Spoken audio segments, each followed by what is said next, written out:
समय सन 2142। आज के समय में इंसानों ने साइंस में काफी तरक्की कर ली है। अब इंसान केवल पृथ्वी तक ही सीमित नहीं रहे, बल्कि कई लाइट ईयर्स दूर मौजूद ग्रहों पर भी जाकर बस चुके हैं। कुछ अपने आने वाले कल को बेहतर बनाने के लिए, तो कुछ नए तरह के खनिजों की तलाश में। ऐसे ही वैलेंट-यूटानी कॉरपोरेशन, जो आज दुनिया की सबसे बड़ी कंपनियों में से एक थी, उसने खनिजों की तलाश में कई ग्रहों पर अपने माइंस बना रखे थे। साथ ही ये कंपनी रोबोटिक्स, बायोलॉजिकल रिसर्च और स्पेस रिसर्च में भी सबसे आगे थी। 9 फरवरी 2142 वैलेंट-यूटानी कॉरपोरेशन का एक स्पेस प्रोब एक लंबे सफर के बाद अपनी मंजिल पर पहुंच रहा था। उसका मिशन था नॉस्ट्रोमो नाम के एक स्पेसशिप के अवशेषों की जांच करना, जो आज से करीब 20 साल पहले एक अंतरिक्ष मिशन के दौरान ब्लास्ट हो गया था। उन अवशेषों के करीब पहुंचते ही प्रोब की एआई ऑपरेटिंग सिस्टम, जिसे मदर कहा जाता था, शुरू हो गई। मदर एक एआई ऑपरेटिंग सिस्टम सॉफ्टवेयर था जो इस पूरे प्रोब को कंट्रोल करता था। मदर ने उन अवशेषों के बीच एक एस्टेरॉयड जैसे दिखने वाले ऑब्जेक्ट को डिटेक्ट किया और उसे लेकर वापस वैलेंट-यूटानी कॉरपोरेशन के एक स्पेस स्टेशन पे लौट आई। स्पेस स्टेशन पे रिसर्चर्स की एक टीम ने उस ऑब्जेक्ट को लेजर की मदद से उसे बीच से काट दिया। वो ऑब्जेक्ट एक ककन था, पर किसी साधारण कीड़े का नहीं, बल्कि एक एलियन जीव का। इस घटना के कुछ महीनों बाद पृथ्वी से 65 लाइट ईयर्स दूर जैक्सन स्टार नाम के एक प्लेनेट पर वैलेंट-यूटा कॉरपोरेशन की एक माइनिंग कॉलोनी मौजूद थी, आबादी थी 2781। उस कॉलोनी में रेन अपने भाई एंडी के साथ रहती थी और एग्रीकल्चर की फील्ड में काम करती थी। रेन अनाथ थी। उसके माता पिता कुछ साल पहले माइन में हुए एक हादसे में गुजर चुके थे। वही रेन का भाई एंडी एक एआई रोबोट था जिसे वैलेंट-यूटानी कॉरपोरेशन ने बनाया था। वैलेंट-यूटानी कॉरपोरेशन रिसर्च में मदद करने के लिए एआई रोबोट्स बनाती थी जो इंसानों की ही तरह सोच सकते थे। एंडी भी उनमें से एक था, लेकिन एंडी में कुछ खामियां थी, कुछ मैन्युफैक्चरिंग डिफेक्ट्स, जिस कारण कंपनी ने उसे रिजेक्ट करके फेंक दिया था। तब एंडी रेन के पिता को मिला। रेन के पिता, जो एक माइनिंग इंजीनियर थे, उन्होंने उसे रेन की सुरक्षा के लिए रिप्रोग्राम कर दिया। हालांकि एंडी के डिफेक्ट्स की वजह से रेन को ही एंडी की सुरक्षा करनी पड़ती थी, लेकिन रेन उसे अपने भाई की तरह मानती थी। वैलेंट-यूटानी कॉरपोरेशन माइंस में काम करने वाले हर वर्कर के साथ एक कॉन्ट्रैक्ट साइन करती थी। कॉन्ट्रैक्ट पूरा होने के बाद वर्कर्स को ट्रैवल परमिट दिया जाता था, जिससे वर्कर्स अपनी मर्जी के किसी भी प्लेनेट पर जाकर बाकी की जिंदगी गुजार सकते थे।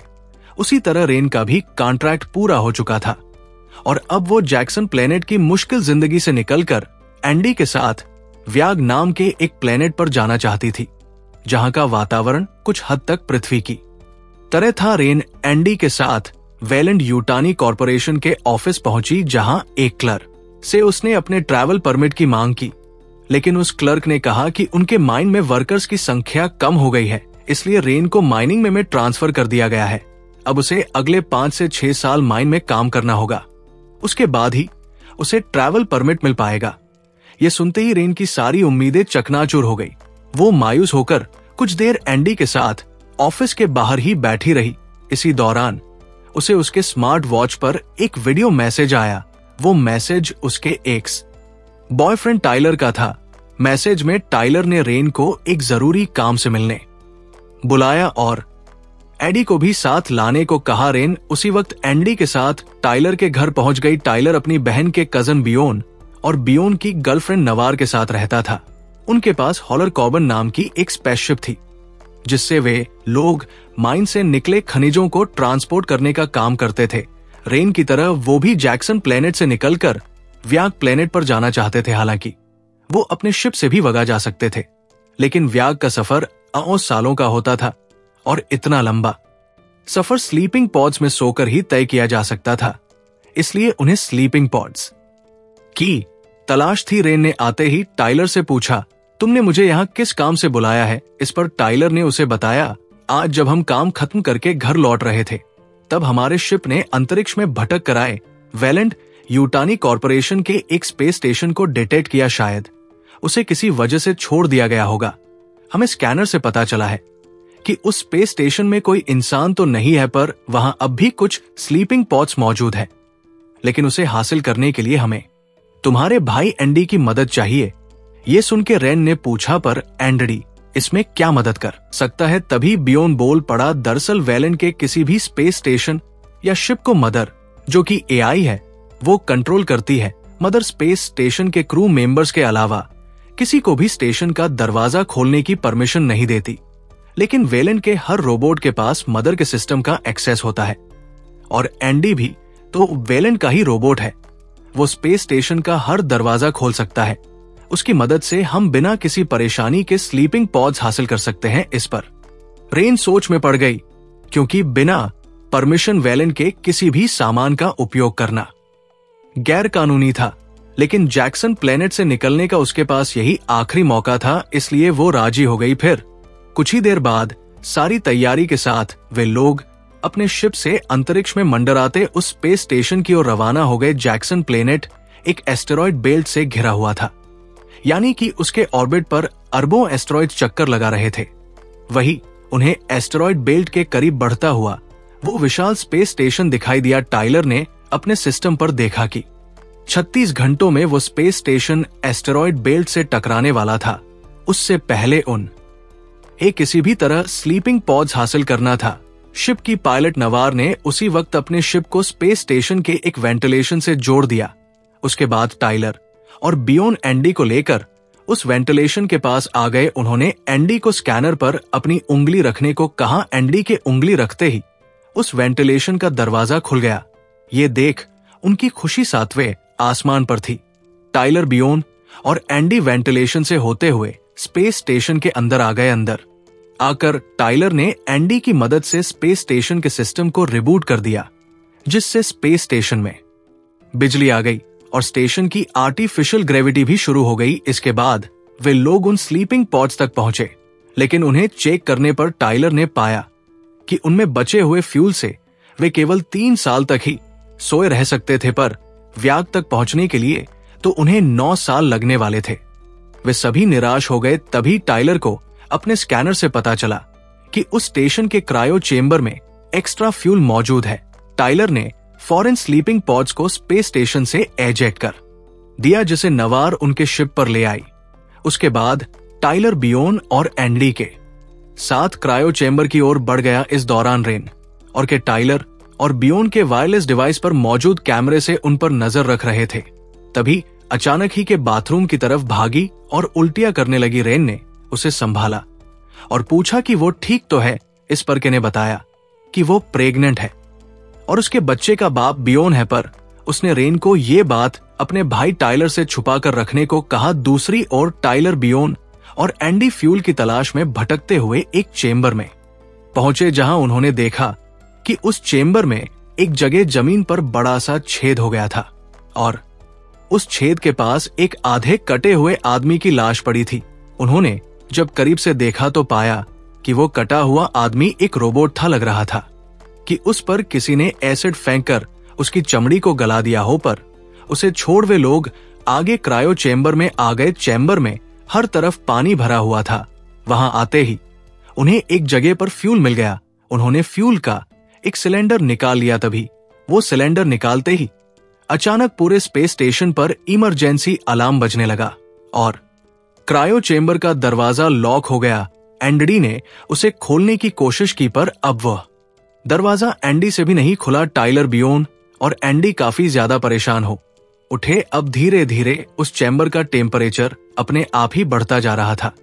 अपने साथियों को मुसीबत में देख रेन और नवार ने अपनी शिप स्पेस स्टेशन के एयरलॉक से जोड़ दी और उन्हें बचाने स्पेस स्टेशन में आ गए। अंदर आते ही उन्हें भी वो आधा कटा हुआ रोबोट वहां पड़ा दिखा।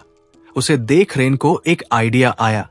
उसने नवार से कहा, एंडी का सिस्टम क्रायो चेंबर के दरवाजे को नहीं खोल पा रहा है, लेकिन अगर हम इस रोबोट के मॉड्यूल को एंडी के सिस्टम में फिट कर दे तो हो सकता है वो दरवाजा खोल सके। ये कहकर रेन उस रोबोट की गर्दन से मॉड्यूल निकालने लगी।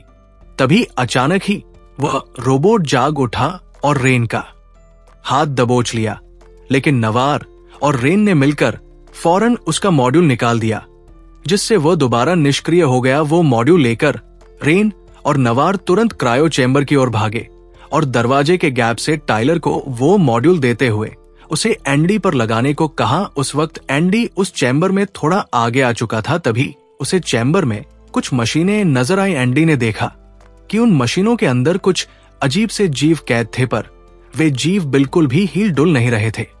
लेकिन क्रायो फ्यूल के निकल जाने से उनकी मशीनों का भी टेम्परेचर लगातार बढ़ता जा रहा था। एंडी अपने साथियों को उस बारे में कुछ बता पाता उससे पहले ही टाइलर ने उसकी गर्दन में वो मॉड्यूल फिट कर दिया, जिससे एंडी एकदम से अकड़ गया। रेन ने टाइलर को बताया कि एंडी रिबूट हो रहा है, इसमें उसे कुछ मिनट लगेंगे।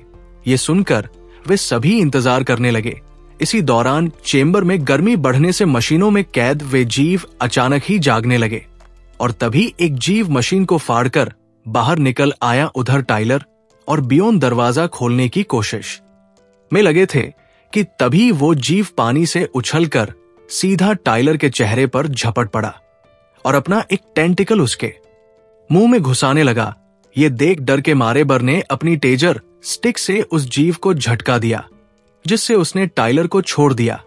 लेकिन उस झटके से टाइलर भी बेहोश हो गया, पर वो जीव मरा नहीं था। अगले ही पल वो दोबारा टाइलर पर लपका। लेकिन तभी एन मौके पर एंडी जाग उठा। उसने उस जीव की पूंछ धर दबोच और उसे उछालकर दूर फेंक दिया। इतने में ही टाइलर को भी होश आ गया। एंडी फौरन दरवाजे की ओर बढ़ा। उस दूसरे रोबोट का मॉड्यूल लग जाने से वह दरवाजा खोलने में कामयाब हो गया। फिर वे तीनों फौरन चैम्बर से बाहर निकल गए। लेकिन तब तक उधर बाकी के जीव भी अपनी मशीनों से बाहर निकल आए थे। ये देख एंडी ने दरवाजा बंद किया, पर दरवाजा बंद होने से ठीक पहले एक जीव बाहर निकल आया और सीधा नवार के चेहरे को लपक लिया। उसने अपने टेंटिकल नवार के मुंह में घुसा दिए और अपनी पूंछ फंदे की तरह उसकी गर्दन से लपेट दी। नवार दर्द से छटपटा आने लगी। ये देख टाइलर और बियोन उस जीव को नवार के चेहरे से निकालने की कोशिश करने लगे, पर वे जितना जोर लगा रहे थे उतना ही उस जीव की पूंछ नवार के गले में कसती जा रही थी। ये देख रेन ने उन्हें रोक दिया, पर बियोन से नवार का दर्द बर्दाश्त नहीं हो रहा था। वो अपनी टेजर स्टिक से उस जीव को झटका देने बढ़ा, पर तभी एंडी ने उसे रोकते हुए कहा, मैं देख पा रहा हूं कि नवार की गर्दन पर इसकी पकड़ मजबूत है। अगर तुमने इसे झटका दिया तो नवार की गर्दन टूट भी सकती है। ये सुन बर ने चिढ़कर कहा, तो क्या हम हाथ पे हाथ धरे बैठे रहे और नवार को मरने दें? इस पर एंडी ने कहा, नवार मरेगी नहीं, जैसा कि मैं देख रहा हूं। इस जीव की पल्स नवार के सांस लेने के रिदम से मेल खा रही है, जिससे मैं बता सकता हूं कि ये नवार को जिंदा रखने के लिए उसे ऑक्सीजन दे रहा है। लेकिन क्यों, ये मैं समझ नहीं पा रहा हूं। एंडी की इंटेलिजेंस देख रेन दंग थी। उसे पता था कि ये सब उस मॉड्यूल के कारण है। रेन एंडी से उस मॉड्यूल को निकालने लगी, लेकिन एंडी ने उसे रोक दिया। उसने कहा, इस मॉड्यूल ने मेरे सिस्टम को अपग्रेड कर दिया है। मेरी ताकत और इंटेलिजेंस दोनों को अब मुझे इसकी जरूरत है। यह सुनकर रेन ने कहा, क्या तुम नवार को बचा सकते हो? इस पर एंडी ने बताया, मैं इस जीव के बारे में कुछ नहीं जानता, लेकिन इस कमरे में कोई है जो इसके बारे में जानता है। रेन समझ गई कि एंडी का इशारा उस कटे हुए रोबोट की ओर था। एंडी और टाइलर ने मिलकर उस रोबोट को स्पेस स्टेशन के सिस्टम से कनेक्ट कर दिया, जिससे वो दोबारा जीवित हो उठा। जागते ही वो बदहवाशी से बोला, मैं हूं साइंस ऑफिसर रुक, मेरा मिशन है कंपाउंड 01 को सुरक्षित करना। इस पर एंडी ने उससे कहा, माफ कीजिए सर, लेकिन आपका जो भी मिशन था वो अब फेल हो चुका है। इसके बाद एंडी ने नवार की तरफ इशारा करते हुए उससे पूछा, क्या आप बता सकते हैं कि हम अपनी दोस्त को इस जीव से कैसे बचाएं? लेकिन तभी रूक ने कहा, अब तुम इसे नहीं बचा सकते, तुम बस इस लड़की पर रहम करो और इसे मारकर दर्द से मुक्ति दे दो, वरना ये एक भयानक मौत मरेगी और इसके साथ तुम सब भी मारे जाओगे। ये सुनकर एंडी ने पूछा, आखिर ये किस तरह का जीव है? ये नवार के साथ क्या करने वाला है? इस पर रूक बोला, ये एक पैरासाइट है, एक एलियन जीव। ये लड़की के अंदर अपना अंडा छोड़ रहा है, जो इस लड़की के डीएनए को सोख कर इसके अंदर पनपेगा और विकसित होकर एक खतरनाक जीव के रूप में बाहर निकल आएगा। ये सुन टाइलर बोल पड़ा, किस तरह का जीव? तभी रूक ने ऊपर की ओर इशारा किया, जहां छत से एक भयानक एलियन जीव की लाश लटक रही थी। रूक ने कहा, यही वह जीव है, इसे कहते हैं जेनोम ओस। जेनोम को देख रेन और उसके साथियों के हाथ पैर कांप उठे। रेन ने पूछा, आखिर ये जीव आया कहां से है? रूक ने उन्हें बताया, आज से 20 साल पहले नस्त्रमो नामक हमारे एक स्पेसशिप ने एक प्लेनेट पर इसकी खोज की थी।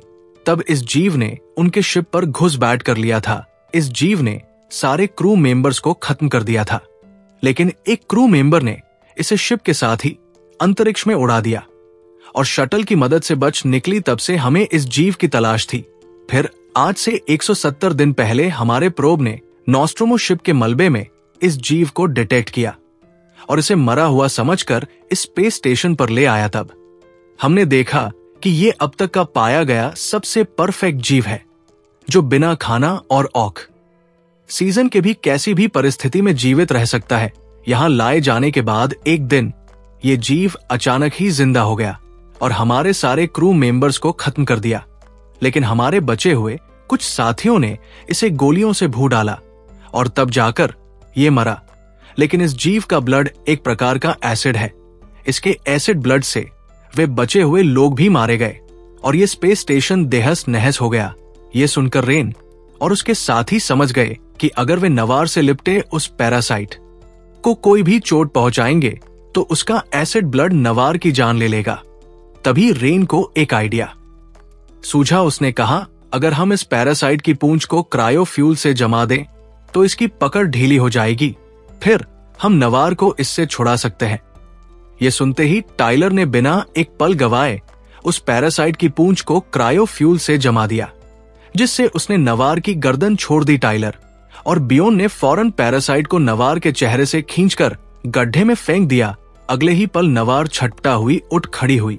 वे सभी फौरन नवार को लेकर वहां से जाने लगे। पर तभी रूक ने एंडी से कहा, ये लोग उस लड़की को अपने साथ ले जाकर गलती कर रहे हैं, तुम्हें इन्हें रोकना होगा।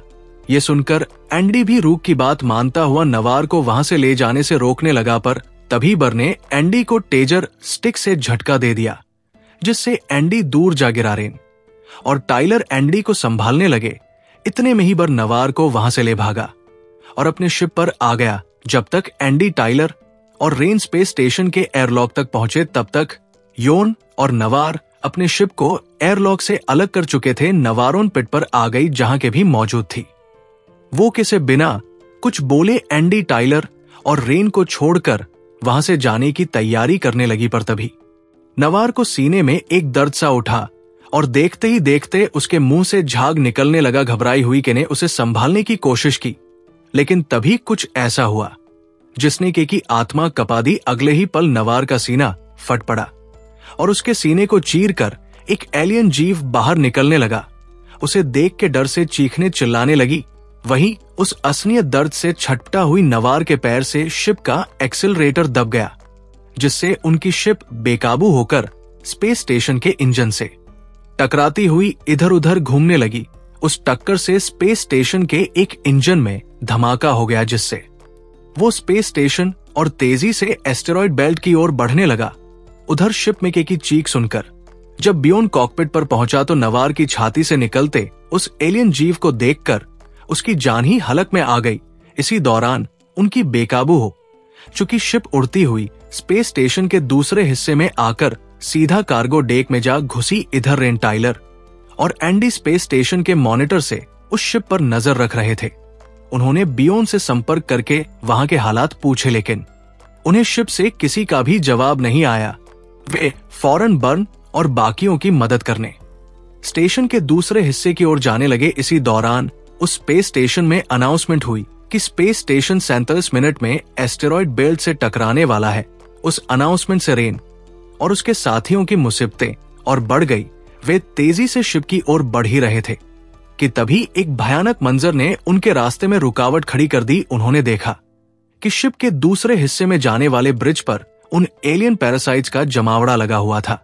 इसी दौरान उधर एंडी रूक के पास आ पहुंचा था। दरअसल एंडी पर रूक का मॉड्यूल लगा हुआ था, जिसके जरिए रूक ने एंडी से कांटेक्ट करके उसे वहां बुलाया था। रूक ने एंडी से कहा, तुम्हें पहले जो भी मकसद दिया गया था वह अब तुम्हें याद नहीं रहेगा।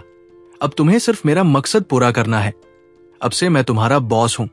इस पर एंड्री ने हामी भरी और वापस रेन और टाइलर के पास आ गया। रेन ने एंड्री से पैरासाइट से बचकर शिप तक पहुंचने का कोई रास्ता निकालने को कहा, लेकिन एंड्री ने उन्हें बताया इन पैरासाइट से बचकर निकल पाना मुश्किल होगा। हालांकि इनकी आंखें नहीं होती, लेकिन आवाज और शरीर की गर्मी से इंसानों को महसूस कर सकते हैं। तभी रेन बोल पड़ी, अगर हम इस ब्रिज का टेम्परेचर अपनी बॉडी टेम्परेचर के बराबर कर दे तब ये पैरासाइट्स हमें महसूस नहीं कर पाएंगे, फिर हम शिप तक पहुंच सकते हैं।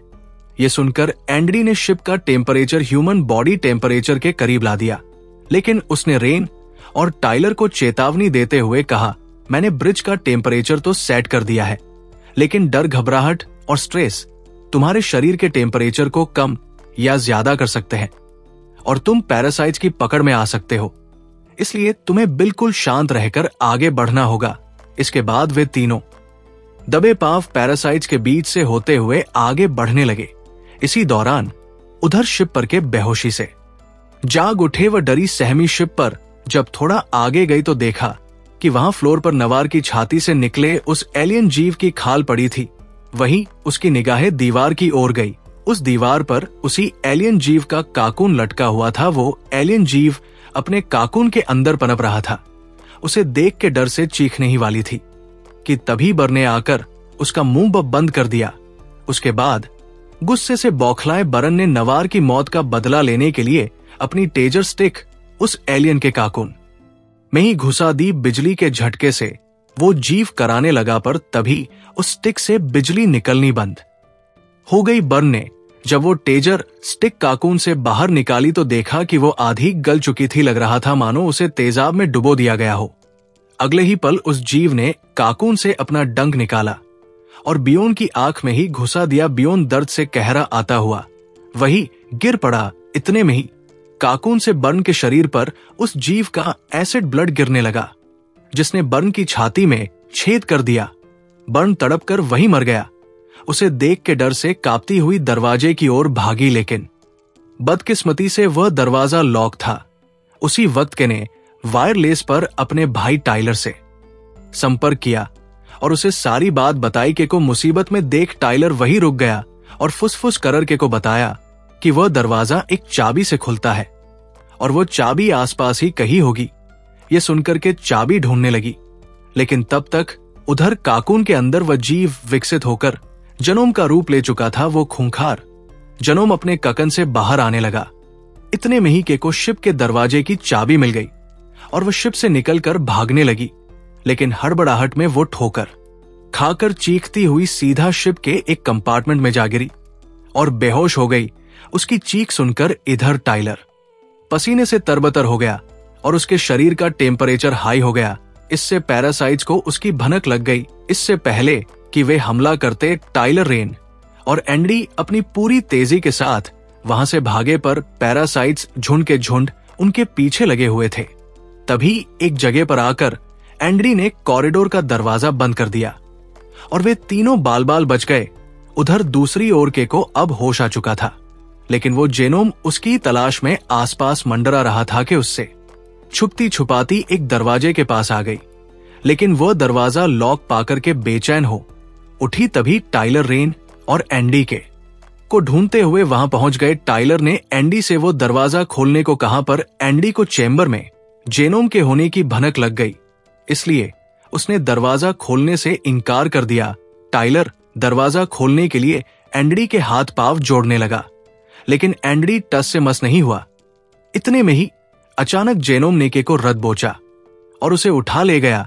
एंडी की इस हरकत पर रेन ने उसे तमाचा जड़ दिया, लेकिन एंडी ने कहा, रूक ने मुझे एक नया मिशन सौंपा है, जब तक वो पूरा नहीं होता मैं अपनी और तुम्हारी जान खतरे में नहीं डाल सकता। रूक ने कहा है कि मिशन पूरा होने पर वो तुम्हें व्यांग प्लेनेट पर जाने देगा और मैं जैक्सन पर ही वेलेंट कंपनी के लिए काम करूंगा। ये बताता हुआ एंडी उन्हें स्पेस स्टेशन के एक रिसर्च लैब में ले गया।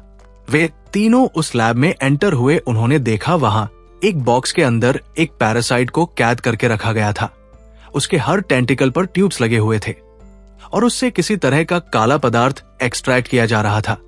इतने में ही वहां मौजूद कंप्यूटर पर रूक ने उनसे कांटेक्ट किया। रेन ने रूक से पूछा, आखिर यहां किस तरह का प्रयोग किया जा रहा था? इस पर रूकुन उस प्रयोग के बारे में बताने लगा। उसने ने कहा, इंसान इस दुनिया का एक बहुत ही नाजुक जीव है और इसका बुरा असर हमारी माइनिंग कॉलोनी पर पड़ रहा है। माइन से निकलने वाले जहरीले धुएं, समय समय पर माइन में होने वाली दुर्घटनाएं और किसी नई बीमारी की वजह से कई इंसान मारे जाते हैं। इंसान अंतरिक्ष में रहने के लिए बने ही नहीं है। हमारे फाउंडर वेलेंड यूटानी इंसानों को इस दुनिया का सबसे ताकतवर जीव बनाना चाहते थे, इसलिए हमने ये एक्सपेरिमेंट शुरू किया। हमें जो जेनोम मिला था उसके डीएनए से मैंने इन पैरासाइट्स को बनाया। इन पैरासाइट में मैंने एक बहुत ही दुर्लभ फ्लूइड पाया। ये फ्लूइड माइक्रो ऑर्गेनिस्ट यानी कि सूक्ष्म जीवों से मिलकर बना है। ये सूक्ष्म जीव जीवन का बिल्कुल शुरुआती रूप है। हालांकि इस रूप में ये सूक्ष्म जीव बहुत ही ज्यादा विनाशकारी हो सकते हैं, पर मैंने इन पर प्रयोग करके इन्हें एक ऐसे चमत्कारी कंपाउंड में बदल दिया जिसका वेलेंड को जिंदगी भर इंतजार था। मैंने बनाया कंपाउंड 0। इसी के साथ एंड्री ने वहां मौजूद एक मशीन से एक कंटेनर को बाहर निकाला जिसके अंदर कुछ इंजेक्शंस रखे हुए थे। उन इंजेक्शन में ही कंपाउंड Z01 भरा हुआ था। रूक ने उन्हें आगे बताया, इस कंपाउंड 01 में वही जीनोम है जो जेनोम के अंदर पाया जाता है। अगर इसे किसी भी इंसान के खून में मिला दिया जाए तो ये उस इंसान को दुनिया का सबसे शक्तिशाली जीव बना देगा।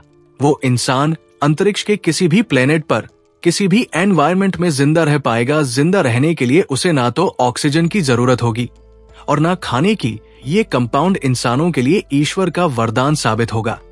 इसी के साथ रूक ने उन्हें एक वीडियो दिखाया जिसमें साइंटिस्ट उस कंपाउंड को एक चूहे पर टेस्ट कर रहे थे। शुरुआत में वह चूहा बहुत घायल था और मौत के करीब था, लेकिन चूहे पर उस कंपाउंड को इंजेक्ट करते ही वो चूहा एकदम से जीवित हो उठा। वो चूहा अब और भी ज्यादा स्वस्थ और फुर्तीला हो गया था। उसे देख सारे हैरान रह गए। तभी एंडी ने टाइलर और रेन को बताया, रूक ने मुझे इस कंपाउंड को जैक्सन प्लेनेट पर मौजूद हमारी कंपनी तक पहुंचाने का मिशन सौंपा है।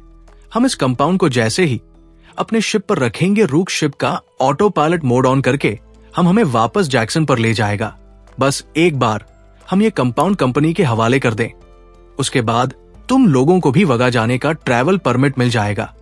ये बताकर एंडी उस कंपाउंड को लेकर टाइलर और रेन के साथ वहां से जाने लगा। पर तभी उन्होंने सीसीटीवी मॉनिटर पर देखा कि वो जैनो मरफोन ही के इंतजार में दरवाजे के बाहर घात लगाए खड़ा था। उसे देख एंडी ने उस लैब से ऑटोमेटिक गन्स निकाली और उसे टाइलर और रेन को देते हुए कहा, तुम्हारे पास ये बंदूक तो है, पर ध्यान रहे तुम्हें बस उन एलियन जीवों को डराना है। तुम्हारी गोली उन्हें लगनी नहीं चाहिए क्योंकि उनका ब्लड एसिड है और हम अभी स्पेस स्टेशन के सबसे निचले हिस्से में हैं। अगर उनके एसिड ब्लड से सतह पिघल गई तो हम सब मारे जाएंगे। ये बताकर एंडी उन्हें दूसरे रास्ते से ले जाने लगा जहां एक लिफ्ट की मदद से वे सीधा शिप तक पहुंच सकते थे। पर लैब से निकलने से पहले उन्होंने एक बड़ी भूल कर दी। उन्होंने चूहे का एक्सपेरिमेंट वाला वीडियो अधूरा ही देखा। आगे के वीडियो में कंपाउंड के असर से ठीक हुआ वो चूहा अचानक ही तड़पने लगा और तभी उसका पेट फाड़कर एक अजीब सा जीव बाहर निकल आया। वह अजीब सा जीव उस मॉनिटर के बगल में ही एक कांच के बॉक्स में मरा पड़ा था। उस कंपाउंड का इतना भयानक परिणाम जानते हुए भी रूक उसे इंसानों को सौंपना चाहता था। इस बात से बेखबर एंडी, रेन और टाइलर लिफ्ट की ओर बढ़ ही रहे थे कि तभी थोड़ा आगे जाते ही उन्हें एक जगह पर एलियन जीवों का ढेर सारा छत्ता नजर आया। उस छत्ते से कई सारे इंसानों की लाशें लटक रही थी। उन सब की छाती फटी हुई थी और उनमें से हर एक लाश के नीचे एक पैरासाइट मरा पड़ा था, यानी कि किसी समय उन सब के अंदर से भी जेनोम बाहर निकले थे। उस जगह से डर कर वे लोग वापस जाने लगे। पर तभी टाइलर के कानों ने एक आवाज सुनी। वो आवाज की थी।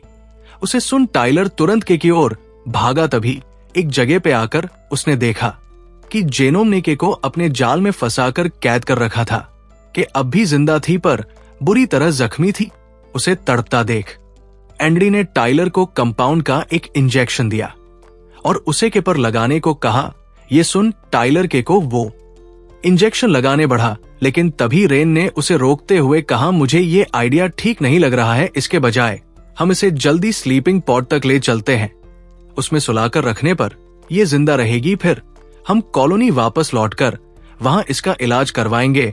टाइलर ने रेन की बात मान ली और के को उठाकर लिफ्ट की ओर भागने लगा, पर तभी एंडी अचानक रुक गया।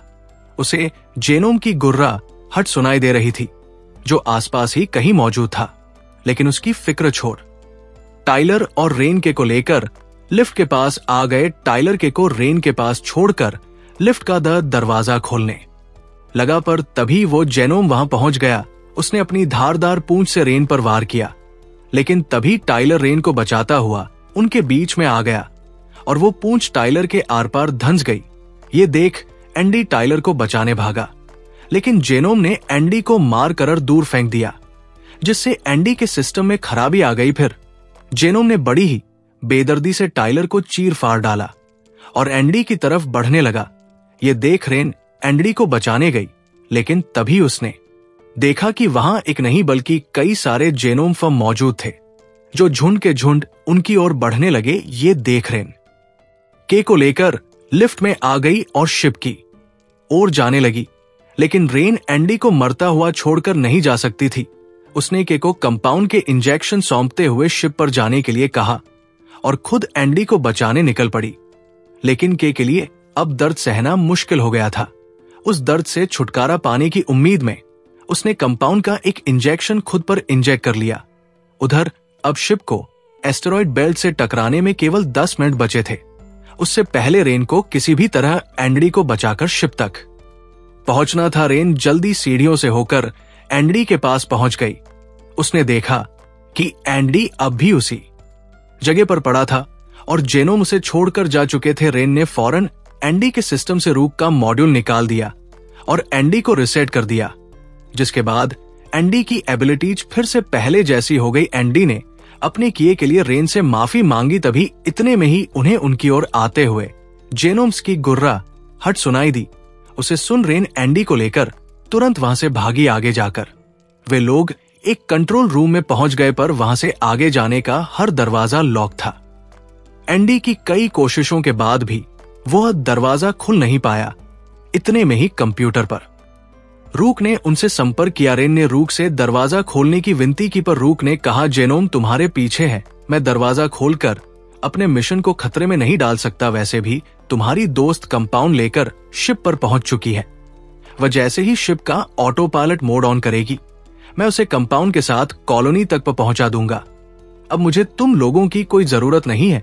ये सुनकर रेन का जैसे खून खोल उठा, पर इतने में ही जेनोम का झुंड उन तक पहुंच गया। अब उनके पास बचने का कोई रास्ता नहीं था।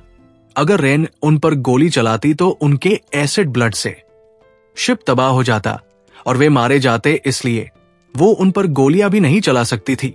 जेनोम का झुंड उन पर बस झपट नहीं ही वाला था कि तभी रेन को एक आइडिया आया।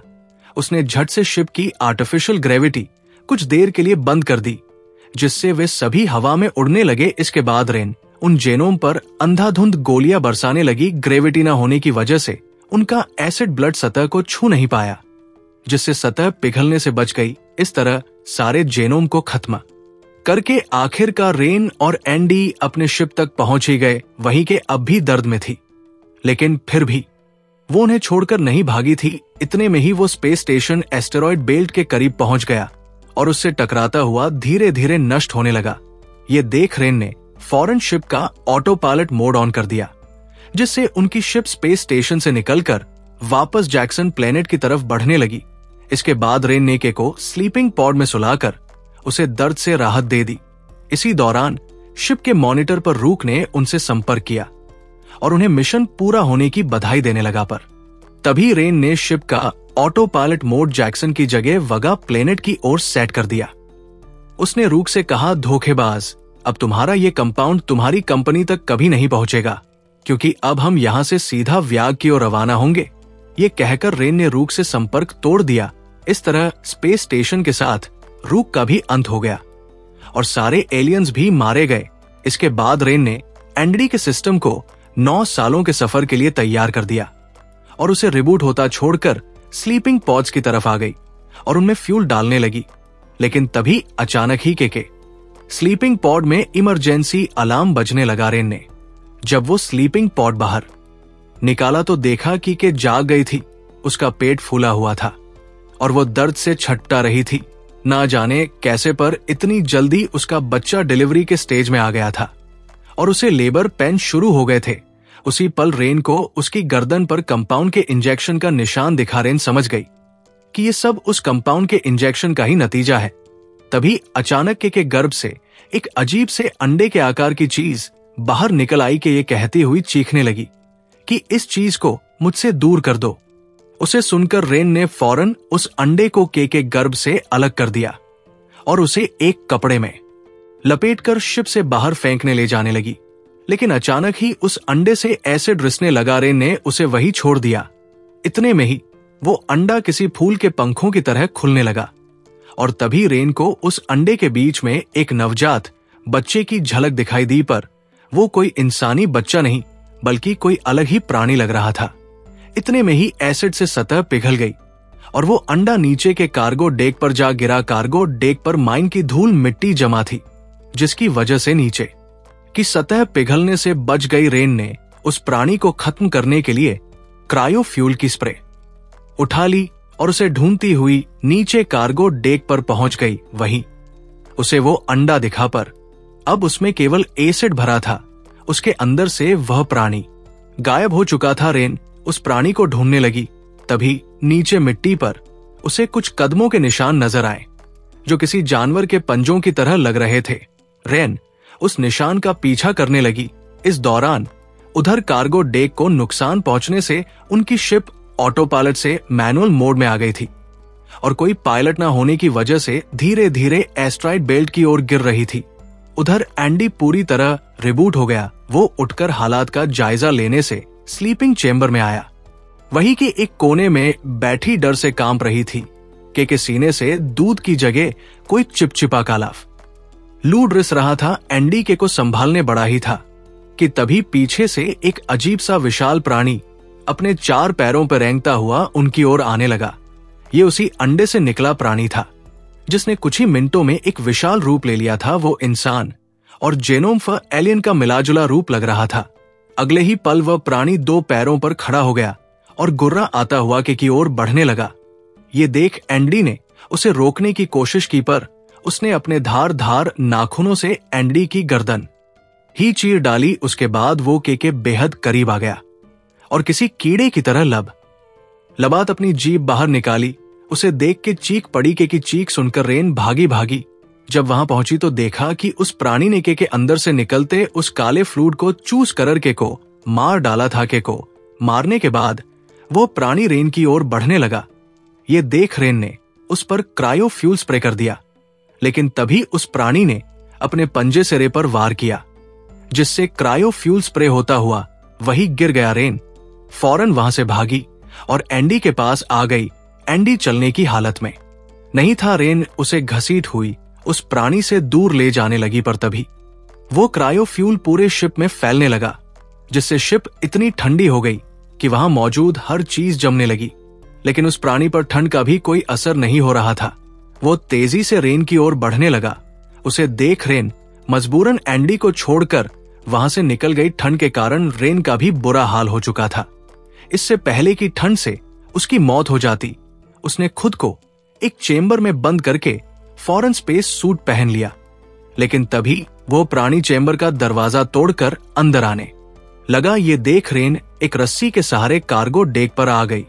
वो कार्गो डेक शिप का सबसे निचला हिस्सा था। वहां मौजूद मैनुअल में रेन ने देखा कि एक लीवर खींचते ही वो कार्गो डेक शिप से अलग हो सकता था। उसे देख रेन को एक आइडिया आया। उसने शिप की रस्सी अपने सूट से बांध ली और उस लीवर के पास आ गई। रेन का प्लान था कि जैसे ही वो प्राणी कार्गो डेक के अंदर आएगा, वो लीवर खींचकर उसे कार्गो डेक के साथ ही एस्टेरॉयड बेल्ट पर गिरा देगी और खुद रस्सी से लटक कर बच जाएगी। लेकिन उस प्राणी ने अचानक ही पीछे से रेन पर हमला कर दिया, जिससे उसे लीवर खींचने का मौका ही नहीं मिला। अब रेन के पास उस प्राणी से बचने का कोई रास्ता नहीं था, वो प्राणी रेन को मारने ही वाला था कि तभी रेन को वहां एसिड से भरा वो अंडा दिखा रेन ने लात मारकर उस एसिड को सतह पर गिरा दिया, जिससे सतह पिघल गई और रेन और वो प्राणी दोनों ही अंतरिक्ष में खींच गए। खुश किस्मती से रेन रस्सियों से बंदी होने के कारण शिप के साथ ही लटक गई। वह किसी तरह रस्सियों से चढ़कर ऊपर आने लगी, लेकिन वो प्राणी भी शिप के नीचे लटक कर बच गया था। खुले अंतरिक्ष में आकर भी उसे कोई नुकसान नहीं पहुंचा था। अचानक ही उसने रेन का हेलमेट धर दबोचा और अपनी जीभ से मार मार कर उस हेलमेट का शीशा तोड़ने लगा। वो हेलमेट टूटने ही वाला था कि तभी रेन ने देखा उसकी रस सी कार्गो डेक के लीवर से फंसी हुई थी। रेन ने एक झटके से उस रस्सी को खींचा, जिससे वो लीवर भी खींच गया और वो प्राणी कार्गो डेक के साथ ही एस्टेरॉयड बेल्ट पर गिरकर मारा गया। अब इससे पहले कि वो शिप भी एस्टेरॉयड बेल्ट से टकराती रेन फौरन शिप पर आ गई और शिप का ऑटो पायलट मोड ऑन करके डेस्टिनेशन व्याग प्लेनेट की ओर सेट कर दिया। उसके बाद उसने एंडी की डैमेज बॉडी को स्लीपिंग पॉड में रख दिया और उसका मॉड्यूल निकालते हुए वादा किया कि वो उसे किसी भी तरह दोबारा ठीक कर देगी। इस वादे के साथ वह खुद भी 9 सालों के लिए गहरी नींद में सो गई। इस तरह दुनिया के सबसे खतरनाक जीव को खत्म करके रेन एक नई जिंदगी की शुरुआत करने वगा प्लेनेट के सफर पर निकल पड़ी। दोस्तों, आप में से काफी लोगों का कहना है कि हमारे वीडियोस आप तक नहीं पहुंच पा रहे हैं। उसके लिए आप सब्सक्राइब बटन को दबाने के बाद नोटिफिकेशन बेल पर क्लिक करें और ऑल का ऑप्शन सिलेक्ट कर लें, ताकि हमारी सारी वीडियोस की नोटिफिकेशन आप तक पहुंच सके। धन्यवाद।